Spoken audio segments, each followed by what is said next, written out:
Every time nga doon na kay buhaton, Lord, is this your will? Lord, is this your instructions? Lord, mao ba ni imuhang ipabuhat nako? Please tabangi ko. Kaya ang sala mga igsoon malipat-lipat pud na, mura pog sakto, mura pog maayo. Pero at the end, nailad ra ka.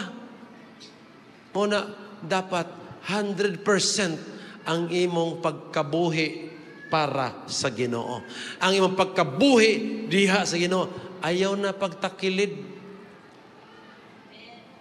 Ang Kristohanon nga motekdol sa sala, ang tawag ana Kristohanon nga kasag, crab Christian. Kaya ang crab Christian, pag may sala dire, niya musimba mo pod, musayo pod, muhilak pod. Crab Christian. Nagtakilid. Hindi mo tapad, atubang na tas Ginoo. Ato nang fokusan si Lord.